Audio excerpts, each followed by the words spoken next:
I have just come out of a session with my client, coaching session, and there was a very interesting question which was posed by Chris. He asked me saying, Shweta, what is credibility? It's like, how do I know that I am credible as a manager, as a leader to my team? And that's a very interesting question if you think about it, because I'm sure when you are working with your team members or when you're working with your prospects or clients, credibility is a very important factor to you. So I shared with Chris this model, and I wanted to share it with you as well, because I'm sure you will find it very interesting and thought-provoking, hopefully, because that's the intention. All right, so let's have a look. So this is what I did. Okay, so it's a Venn diagram. Now this is the credibility point, right? This is the credibility hotspot. There are 3 C's which are required for a person to have high credibility. And the first C, the first bit which is required is called character. Super essential. Because the team is watching you, your clients are watching you, your prospects are watching you, and this is the must, this is the foundation.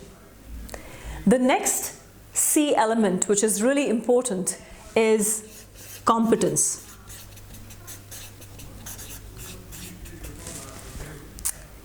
And then the final element, which again leads to credibility, is called connection.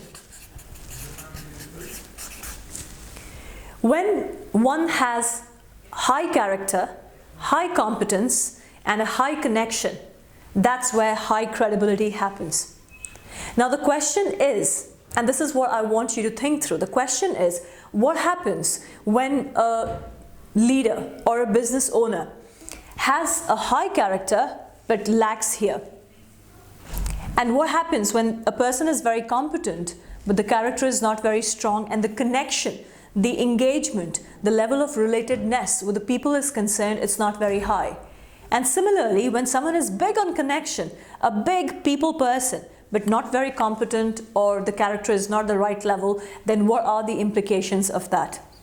And I want you to reflect on it, think it through, and I'm sure if you look at your full team, right, just the entire team, and you try to plot your team members on this model, you will be really amazed with how you will see different people sitting in different areas, and it will give you a good insight as to who needs to improve on what. But most importantly, I would love it if you could rate yourself on these 3 variables and saying which is the element where you need to become even better, even stronger, to become a really better manager or leader for your team and a great business owner for your prospects and clients.